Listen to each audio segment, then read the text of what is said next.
Hello everyone, we have some truly epic exciting news. Only a couple hours ago, we got the Bethesda preview of the Shattered Space trailer revealed at the Xbox showcase. And not only are we going to get an expansion in 2024 for Starfield, we're getting a brand new update which is going to include the creation kit. This is by far the most pinnacle component of this reveal for many of us because this is going to be the biggest game-changing and enhancing moment for Starfield. This is it. This is where it gets gloriously, insanely good. Now they're going to launch the creation kit and the new update within the next 6 to 8 hours, or today is my understanding. No approximate time just yet. I'll probably make a community post when we do find out. And as soon as all this drops, we'll be taking a much closer look and jumping aboard a ship and going crazy on this very, very exciting and somewhat unexpected news. I did not think they were going to release the creation kit this soon. I thought it was going to be after Shattered Space, but we've got it. This is the game changer. So just to make it very clear, so we are getting a huge update, or a relatively large update, at least that's the impressions we've got, along with the creation kit, and that is all coming out tonight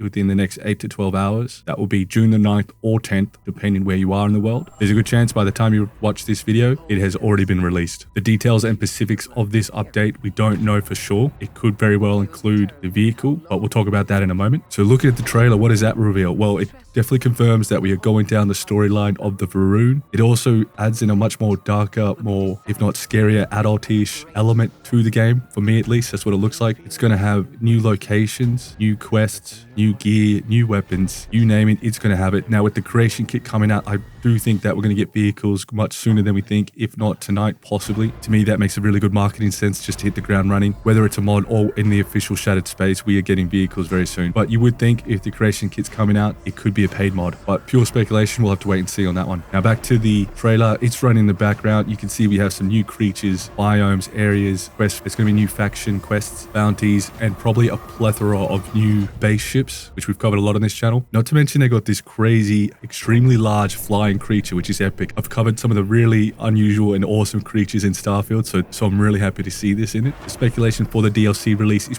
probably going to be in September, giving a 1-year anniversary to Starfield, and most likely the release of the DLC Shattered Space. But again, tonight we are getting a plethora of new content and the creation kit. We look in the trailer as well, we get some hints at some new space stations that look much more developed with new components that I can see here. It also has this crazy huge gun cannon of doom looking type structure, which I believe will also be something we may be able to use or fire ourselves, hopefully. They do very briefly show us some new gear. Now if you played Starfield and paid attention to the clothing, it is immensely detailed, and this new armor or gear looks no different. Kind of looks almost like an engineering kind of suit, but a bit more of a combat engineer maybe. Then we get another quick shot of what seems like some kind of arc or variation of the welding arc gun, but this one seems to fire like an actual laser, which is fired at some explosive barrels, giving it the impression that it's actually an explosive kind of laser, but it just seems to be some sort of laser. Very similar to kind of the arc weapon. We also get what might seem like we get one quick flash of what seems to be a new weapon, or it could be the shotgun, or is that a double barrel? It's a bit hard to tell, but the armor looks new, the helmet looks new, and that gun looks new, and perhaps a new Starborn. It's a bit hard to make out. Only it literally flashes for a second, but there's so many little bits and pieces that are sort of revealed in this trailer. We'll break this down in more detail, but I just wanted to shoot this out, get the word out that we have massive changes coming to Starfield, and this is where things are really going to heat up. You know, within 5 years, this game is probably going to be the most popular Bethesda game. We will see, because I honestly believe that to be the case. There's so much potential here, and now we have the creation kit. So if you do enjoy Starfield content, I'm diving back into it head first. Now, do keep in mind though, the release of this new update is going to break the mods, so you will have to go through the process of re-downloading and waiting for updates of your mods or flicking them off. Be mindful of how that can affect your save, but you're probably used to this process anyway, so just a note there. But we should be seeing this within anywhere from in the next 8 to 12 hours. So very soon, I'll drop a message on the community notice board when we hear anything. But yeah, awesome news. The biggest update we've ever heard or looked at for Starfield is coming. Thanks very much for watching. We'll be doing a lot more content on this soon. Cheers.